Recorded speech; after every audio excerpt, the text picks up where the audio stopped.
আজকের ভিডিওতে দেখাবো পিডিএফ থেকে কিভাবে ডাবল সাইড প্রিন্ট করবেন। তো আমরা সাধারণত যে কাজটি করে থাকি, পিডিএফ ফাইল থেকে প্রিন্টে একটা ক্লিক করি।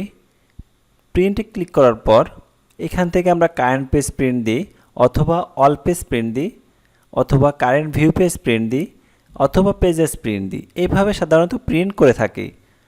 তো সেই ক্ষেত্রে দেখা যাচ্ছে যে আমার এখানে 132টে পেজ আছে। তো এখান থেকে আমি মনে করেন যে 28 নম্বর পেজ প্রিন্ট দেব।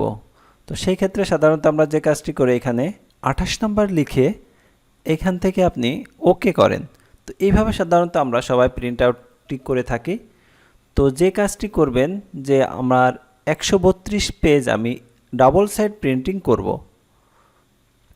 সেই ক্ষেত্রে অল পেজে ক্লিক করার পর এখান থেকে সাবসেট বলে একটা অপশন আছে।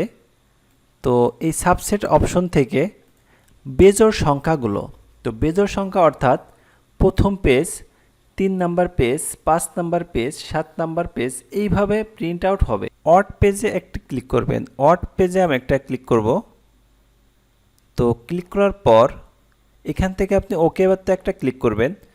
তো ওকেতে ক্লিক করার পর আপনার পর্যায়ক্রমে যে পেজগুলো আছে, তো সেই পেজগুলোর বেজোড় সংখ্যাগুলো আপনার প্রিন্ট হবে।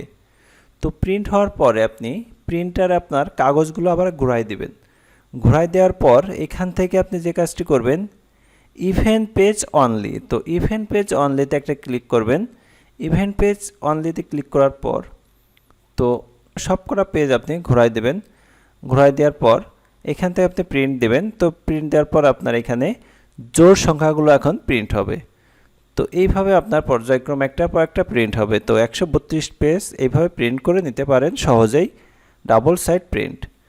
তো ভিডিওটি কেমন লাগলো জানিয়ে কমেন্ট করবেন। আর নিত্য নতুন ভিডিও পেতে চ্যানেলটি অবশ্যই সাবস্ক্রাইব করে পাশে থাকবেন। সবাইকে ধন্যবাদ।